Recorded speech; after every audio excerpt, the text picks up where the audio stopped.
Here we go. Alright, hello, this is Sam Wilker from ThinkParticle.com, and this is my Cloth in the Wind scene. This is the making of slash texture tutorial. I had a request. Nope, I have frozen it. Nope, I didn't. Pause. I hit play while I was in the cloth names on accident. Stop it. Please. Please, Cinema. Please. Please. Alright, it looks like it might be playing all the way through. Yeah, it doesn't want to listen. Anyways, I'm going to talk to you about how I made these two textures right here. And I'm going to talk a little about the cloth and how I set everything up and how I lit it. In fact, I'm really actually going to kind of recreate the scene. So it's more of a tutorial and less of a making of, I guess. But, you know, whatever floats your boat. So at frame like 44, just a warning, this little area right here in the 40s was or 32 to about 48 was the heaviest render time possible. Actually, right in here was the heaviest. Because the subsurface scattering, the light went through this and into this, and it went through right there, and you could see it down in here, and, well, let's just say the render engine went crazy when I did that. You see these black bars right here? The way I did that was... Oh, how do you do it in R13? I don't remember. Options, configure. Under view, I changed the opacity from 10 to 90. In fact, you can just black it out and then it's accurate, but you can also do it like 50 so you can see the lines but not have to worry about them. I'll leave it at 50 for now, like that. Anyways, what I have is a scene where I have this cloth that's kind of wavy, as you can see, with fixed points up top that you don't really see in camera as much. They wave up and hit the ball. They float down, the wind catches it and blows it right back at it, but it doesn't hit it because the camera stops right before it's supposed to hit it. Bam. Alright, there you go. Let's take a quick render. This is going to take a little while, but you'll see what we can get out of it. Let's see if I can find it over here, off screen, and Cloth in the Wind. Alright, oh, really quick shout out to Digital Tutors for being awesome. They don't pay me to say that, they're just awesome. So, go check them out. They are worth it. So, there you go. And this comment right here, yes, it did take 14 hours of rendering for the entire thing because I cranked my settings so high and had so many subdivisions on the cloth names, which was probably in the end a bad idea. And it could have been a lot faster, but especially with all those little artifacts in there. But I think that was just the compression. Like right there, that's just the fact that this was a lower poly simulation, and then we added cloth nerves and stuff. It bent really heavily right there. Anyways, we're going to teach you how to create this cloth look and the sphere. And then we will be done with it. There we go. Nope, stop it. Go back. There we go. Okay. So you can see it right here. It's got the cloth and the sphere. An earlier test I did had a different look to it that kind of stole it, and it wasn't as see-through, I guess, but I like it, I guess. Everything wasn't so... It was a little thicker, it looked like, but this works as well. So basically I have this color right here. My goal for this scene was to kind of create a warm, kind of comfortable feel, nothing too bold of colors, but just kind of a softer red color, right? And then under luminance, I added kind of a skin tone look, and the path length was 10. I liked it better as 5, but it renders faster at 10. And then a slight reflection on everything. And then here's the important part, the bump map. So we go into the noise, I added a turbulence noise. And I don't know if you can see this. Let me right click. Open window. And just open it up. And turn off the subsurface scattering for a moment. And then it'll render quick. You can see some bumps right there right now, but I really want you to appreciate them and see them right here. As soon as it renders. Give it a moment. Turn off reflection.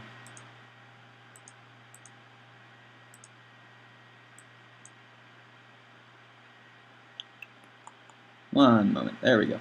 Okay, you can see these textures right here. And really, that's just the default turbulence texture. And if you can, you should also generate normal maps.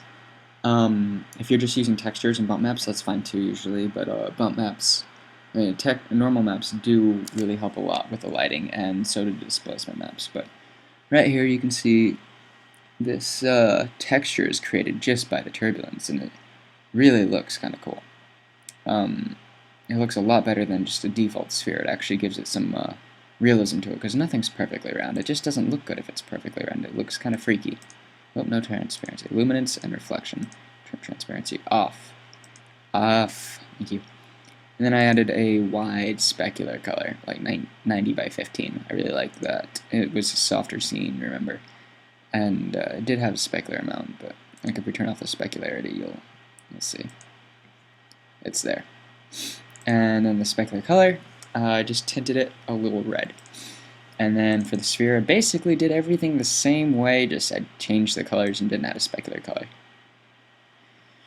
So it was a very kind of white red. It was just barely a little more red than white. It was simply tinted with a skinish color. And this one had a path length of 5, so that one took a little longer to render. And that's really how you created that. So let's create a new scene real quick without the textures and create a plane. I'm going to show you how to make the cloth I did. So let's do a plus Z, and let's do 45 by 45, and leave it like 600 by 600, and then hit C, and then right click. Oh wait, no, you gotta go right here and right here, and then actually want to go right here, enable, and turn this to all, and spline, and crank this over this way. Alright. And let's see if we can't delete that. Perfect. Okay, now what we're going to do is start double-clicking on these edges with this tool. Nope, I think it works. Anyways, we will double-click on all these edges. And what we really want to do is just kind of grab every 8th row. Or every couple 6 or so. Kind of get a kind of a cloth bend look to it. So what you're going to do is you're going to grab this, then you're going to take it,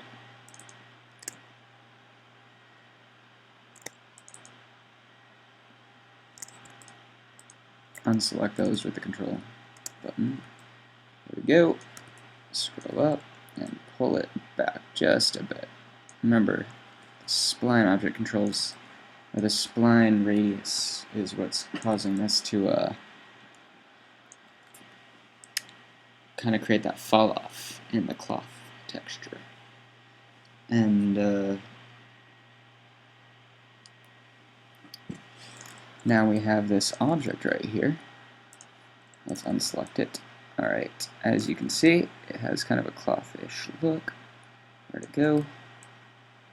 Oh, R13, your zoom settings freak me out. Here, let's select it and hit S. There, yeah, or we can hit O as well. Just some tips for your head there. Brings them into the view. Alright, let's turn the grid off. Don't need that. Alright, let's select this and center click so you can get to this view. And let's go select the top few rows of polygon points, vertexes. So that's enough right there. Maybe a little too much, but we'll use that amount. We're going to use a simulation tag and add a cloth. And then we will go to dresser and set the fixed points. And then hit play. And it drags down too much, but that is okay. Let's see. Let's turn this to like 10, 90, 5, 90, 30. See how that works.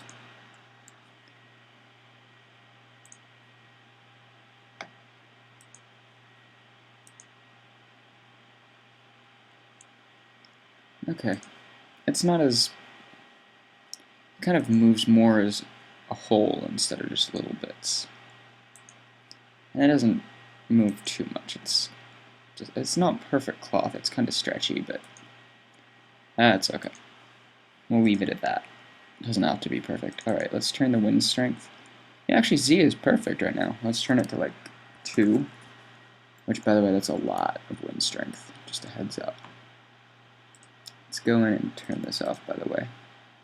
Once you set the fixed points, by the way, you can't move this thing. You can't select this and grab the object and move it, because it won't work. Because the fixed points are set. Just a heads up. Don't set fixed points until it's in the right place. And Shift Z. Sweet. Anyways, hit play, and you can see it blow back.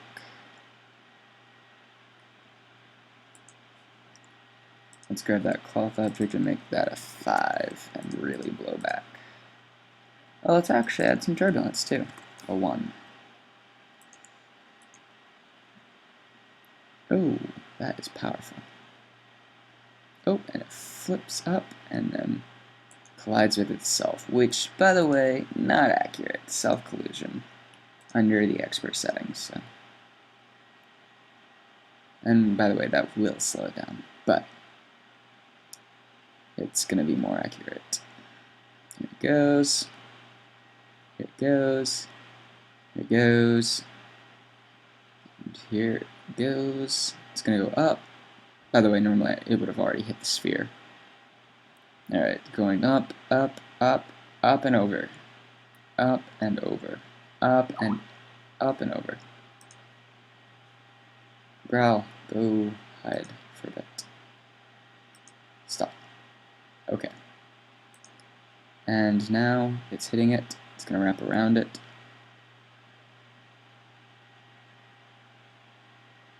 Here it goes. Here it goes. And it's hitting it. It's hitting it. It is hitting it. Alright. Getting Skype messages too.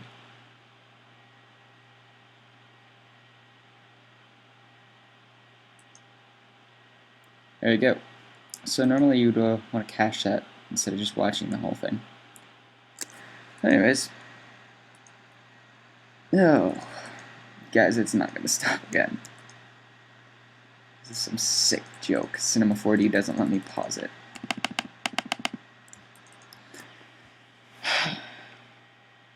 Hold on, guys. Sorry. Anyways, after it pauses, we're going to add a sphere. And I'm going to quickly hop onto Skype on the other page until I'm recording a tutorial.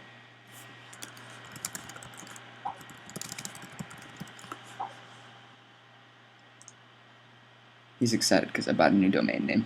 Yeah. A really awesome domain name. I'm surprised it was available, actually. Really surprised.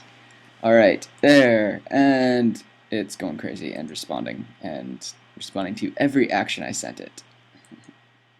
There we go. So now we have our cloth, right? Let's go to our other scene. By the way, you can do that under window. Your scenes are down here. When you pop this out right here, you have your projects right here, and you click on that, and you can drag those.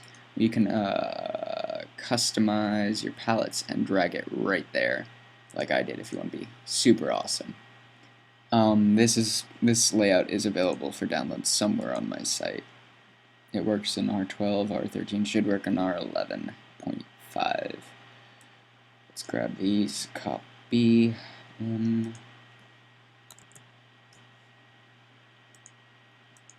Control C, Control V, drop that on the plane object, grab a platonic, and make sure it's an icosahedron, give it 4 segments. No. That's how you do it in Maya. Sorry, we use platonics to make icosahedral spheres in Maya. We use sphere objects in Cinema 4D and just set the type to icosahedron. And then we're going to do like 32. Or we can be awesome and do like 12. And then just move it to the side. Right click, simulation, cloth collider. and we will cache it so it won't stop. But we know that when it does stop, it's not going to freeze. So now after this caches, we can hit play, and then it won't go insanely annoying on us. Sorry, I have issues with my computer doing that all the time, especially during video tutorials. Let's see, 15 minutes in, so we're almost there, guys.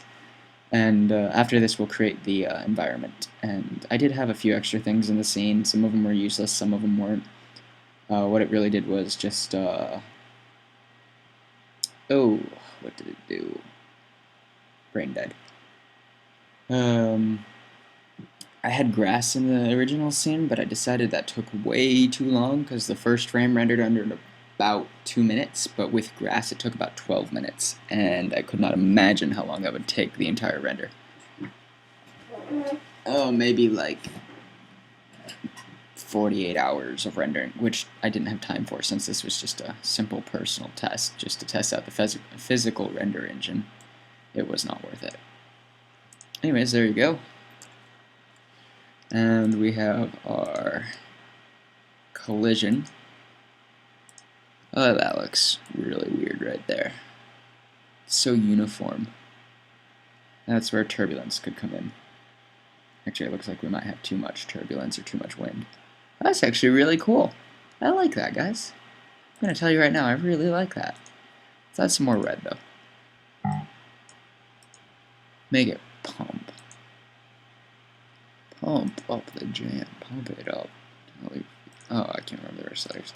Anyways, I used a lot of OpenGL shading as well. And that gives you this texture right here. And then we're going to add a camera.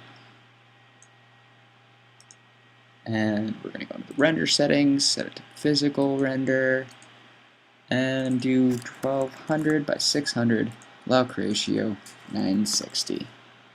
Whoa, lock ratio 960. Okay, 960 by 480. It's going to give you a really, really wide screen. Use Mitchell. Didn't use Mitchell before, but I'm starting to pick it up. I like it. Depth of field, motion blur, indirect illumination, progressive, since we're doing a tutorial. Normally I render out an adaptive for the final renders, but it's a tutorial, so we can treat ourselves to a fast render.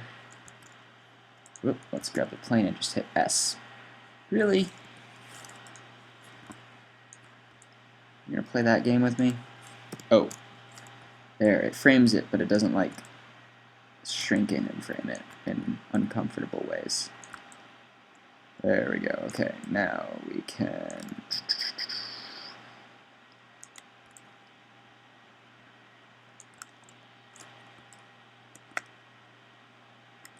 Just want to make sure the top of the cloth is always off camera. Okay. And it goes up, hits it. And we could hit this button right here, which kind of does a quick, really dirty render. No, actually that won't do anything. We haven't added a light yet, and we turned off default light. Alright, create physical sky. Physical sky. That's really all I did for this tutorial. That's the majority of it, at least. Clouds, atmosphere. No atmosphere, just clouds, just to kind of... I like clouds. I get lost in the clouds. My mind wanders sometimes. I get distracted. Warm colors. We could cast shadows, but we're not going to right now. Alright, that's good. There. And, kind of an epic, awesome cloth in the wind. All we are is cloth in the wind. It's a terrible dust in the wind joke reference. And then we can just kind of frame it into something that kind of gets the point across for this overlapping the back, but kind of shows what I want to show. The sphere wrapped up in the cloth. Really quick, we'll take the plane and do simulate cloth, hold Option or Alt, and get cloth NURBS subdivisions. Is 2 will be enough. Centimeters for thickness would be 5, and 1 is enough, by the way. what I did in mine was 3, and that killed it, so we're going to set that to 1 because of the tutorial. Normally I'd set it to 2. I had set it to 3, don't recommend that. Then we'll just hit render and let the progressiveness go. Preparing sky maps. Oh, still preparing for sky maps, yes. These are some pretty pro sky maps. You know it. And then it'll start preparing the subsurface scattering, and we will get there momentarily. Feel free to skip ahead a little bit. I usually don't pause my tutorials or edit them just because it takes so long and I have so much to do. I edit my paid tutorials, so if you want to buy my professional tutorials on my website on thinkparticle.com, pay for the subscription.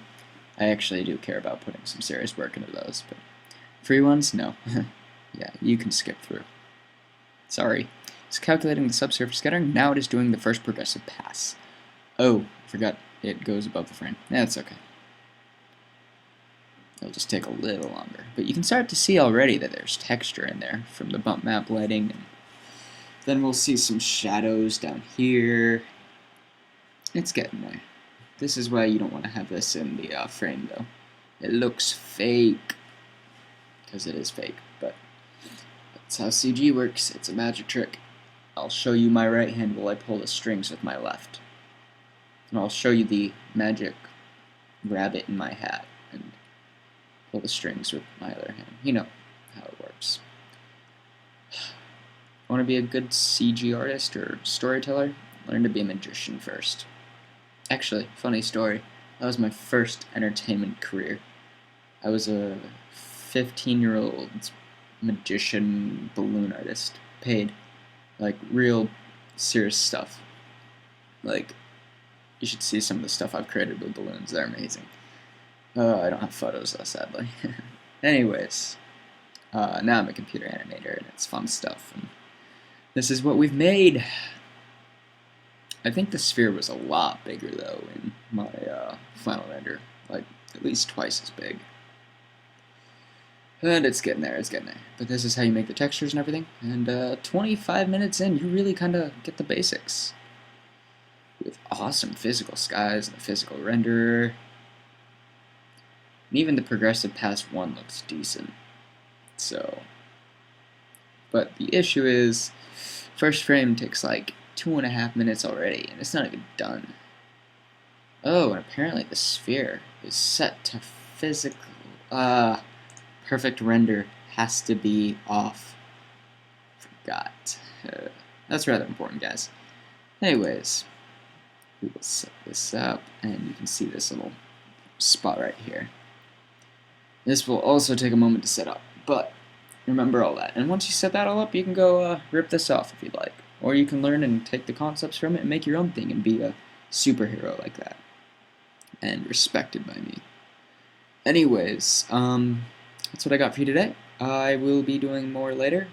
I've had a lot of requests for tutorials. I keep on forgetting what they are, so if you've requested something and I haven't done it yet, remind me, because I have the memory of, like, a person with no memory, and the references of a person with terrible references, so anyways, just keep reminding me, keep badgering me about it, and it will eventually be done.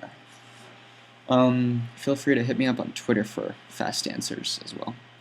And I have my short film is starting production shortly. We're still in the pre-production phase a little bit. Got to get some storyboarding done. We will be using a lot of cloth. I really like adding cloth and creating physical looking effects with cloth. We'll be doing a lot of outdoor stuff with clouds and a lot of foliage, like trees and stuff. So we will be using cloth simulations for the foliage. We'll use fluid simulations for the clouds, or use pyroclusters, or volumetric particles in Maya. I will be doing this short film in Maya. I will not be doing this in Cinema 4D, because some of the tools in Cinema 4D just won't cut it. I would have to use third-party tools or plugins, and I don't want to do that. I mean, I guess I could do it in R13 with the physical renderer, but I'd really rather just do it in Maya. It's better for short films anyways.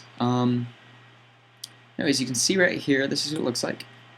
And I will do a blog video next telling you about the short film, so that'll be up soon too. Really give an introduction to it. So anyways, guys, that's how you make this awesome cloth simulation.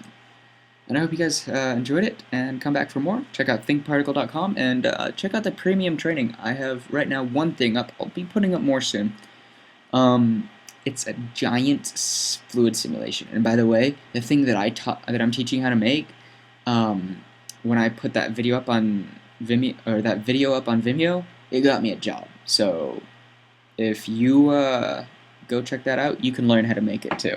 And it got me a job, so why can't it get you a job? So anyways, large-scale fluid simulations in Cinema 4D. That's what it is. Anyways, check it out. That's my poor man's pitch, and have a good day. Bye.